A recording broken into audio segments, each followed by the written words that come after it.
Hello friends, అందరికీ నమస్తే అండి. ఈరోజు మన వీడియో అటుకులు రాగి పిండితోటి అట్టులని హెల్దీ బ్రేక్ఫాస్ట్ ఎలా చేసుకోవాలి అన్నది ఈ వీడియోలో అయితే మీకు షేర్ చేయబోతున్నానండి. దానికోసమని ముందుగా మనం 1 కప్పు రాగి పిండిని 3/4 కప్పు అటుకుల్ని తీసుకుని అందులో కొద్దిగా వాటర్ వేసుకుని, అంటే 1 కప్పున్నర వాటర్ వేసుకుని అది కాస్త బాగా కలిపేసి ఈ అటుకులు అన్నవి బాగా నానేటట్టు 1 గంట సేపు మూత పెట్టేసి నాననివ్వాలండి. ఈ అటుకులు అన్నవి ఎంత బాగా నానితే అంత చక్కగా మనకి బ్రేక్ఫాస్ట్ అన్నది అట్టులు చాలా చక్కగా వస్తాయండి.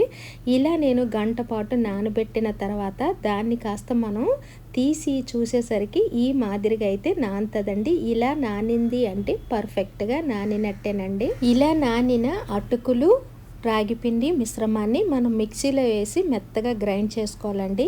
ఇది గ్రైండ్ చేసేటప్పుడైతే ఎక్కువ వాటర్ వేసేయకూడదు. నార్మల్గా కొద్దిగా వాటర్ వేసుకుని కొంచెం జారుగా ఉండేటట్టు మనం మిక్సీ పట్టుకోవాలండి. అది ఎలా అన్నది ఇక్కడ నేను వీడియోలో చూపిస్తాను. ఆ మాదిరిగా గ్రైండ్ చేసుకున్నామంటే మనకి ఉదయాన్నే చేసుకునే బ్రేక్ఫాస్ట్ సింపుల్గా ఈజీగా మనం చేసేసుకోవచ్చండి.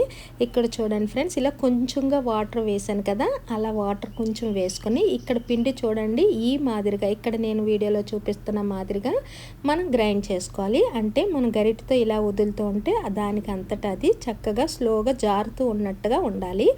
ఇలా జారిన ఆ పిండిలోని మనం 1 కప్పు ఉల్లిపాయలు, కొద్దిగా పచ్చిమిర్చి, కొద్దిగా కరివేపాకు, కొద్దిగా కొత్తిమీర, కొద్దిగా టమాటాలు, అలాగే కొద్దిగా క్యారెట్ తురుము ఇవి వేసుకుని ఆ తర్వాత అందులో కొద్దిగా అల్లం వెల్లుల్లి పేస్టు, కొద్దిగా బేకింగ్ సోడా వేసుకుని అందులో కొద్దిగా మనకి పులుపు ఎక్కువ కాకుండా 1 అర ముక్క నిమ్మకాయ రసం పిండుకొని అది కాస్త మొత్తం అంతా కూడా ఇవన్నీ కూడా బాగా కలిసేటట్టు కలుపుకోవాలండి.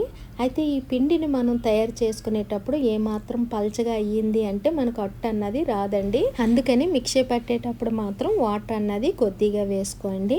అయితే ఇలా కలిపేసుకున్న తర్వాత ఇందులోనే మనకి రుచికి సరిపడా ఉప్పు వేసుకోవాలి, అలాగే కొద్దిగా పసుపు వేసుకోవాలి, అలాగే కొద్దిగా కారము అలా వేసుకున్న తర్వాత ఈ 3 కూడా బాగా కలిపేసుకోవాలండి. మళ్ళీ ఒక్కసారి కింద నుంచి పై వరకు బాగా కలిసేటట్టు కలిపేసుకొని ఇప్పుడు మనం స్టవ్ వెలిగించుకుని బాండి పెట్టుకుని అందులో కాస్తంత నూనె కానీ లేదు అనుకుంటే నెయ్యి కానీ అప్లై చేసి దానిపైన ఇప్పుడు మనము ఈ అట్టునైతే వేసుకోవాలండి. అంటే అట్టు వేసేటప్పుడు మనము 1 2-3 గరిటెలు వేసుకొని ఇలాగా హత్తేసుకొని అది కాస్త మూత పెట్టి బాగా ఉడకనివ్వాలండి. చిన్న మంట మీద ఇక్కడ మనం అట్టును కాల్చేటప్పుడు మాత్రం చిన్న మంట మీదే ఉడికించుకోవాలి. అది కాస్త ఉడికింది అనగా ఒకసారి మూత తీసుకుని దాన్ని కాస్త తిరిగేసుకోవాలి. ఫ్రెండ్స్, ఇందులోని మనము ఉల్లిపాయలు, పచ్చిమిర్చి, క్యారెట్, కొత్తిమీర ఇలాగన్నీ వేస్తాం కాబట్టి చిన్న మంట మీద ఉడికించాము అంటే ఈ రాగి అటుకుల రొట్టి అయితే సూపర్గా ఉంటుందండి. ఒకసారి మీరు కూడా ట్రై చేసి చూడండి ఫ్రెండ్స్, ఎంత పర్ఫెక్ట్గా వచ్చిందో ఈ రాగి రొట్టి అన్నది. మరొక విధంగా మరొకటి వేసి చూపిస్తానండి.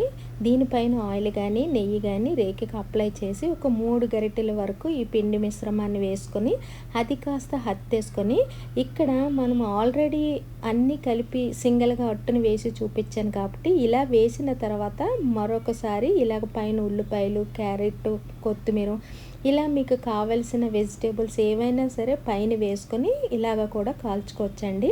ఇలా ఇవన్నీ వేసుకున్న తర్వాత దానిపైన కాస్తంత నెయ్యి వేసి చక్కగా అటు ఇటు కాల్చుకున్నామంటే రాగి పిండి అటుకులతో చేసుకునే అట్టు అయితే రెడీ అయిపోయిందండి. ఇలా కానీ చేసుకున్నామంటే ఉదయాన్నే హెల్తీ బ్రేక్ఫాస్ట్ అయితే మనకి రెడీ అయిపోయినట్టేనండి. ఇలాంటి హెల్తీ బ్రేక్ఫాస్ట్ తిన్నామంటే ఆరోగ్యానికి చాలా మంచిది. మీరు కూడా ఒకసారి ట్రై చేసి ఎలా వచ్చిందో, టేస్ట్ ఎలా ఉందో నాకైతే ఒక కమెంట్ పెట్టండి ఫ్రెండ్స్. చూసారా, పర్ఫెక్ట్గా రాగి రొట్టెలు అయితే రెడీ అయిపోయాయి. ఇప్పుడు దీన్ని మనం ఇలా తినేయచ్చు సింగిల్గా, అలా కాదు అనుకుంటే ఉల్లిపాయతో తినేయచ్చు, అలాగా కూడా కాదు అనుకుంటే మన దగ్గర ఉండేటటువంటి పచ్చళ్ళు కానీ కర్రీస్ కానీ సాంబార్లో కానీ ఏ ఉంటే వాటితో తిన్నామంటే రాగి రొట్టి సూపర్.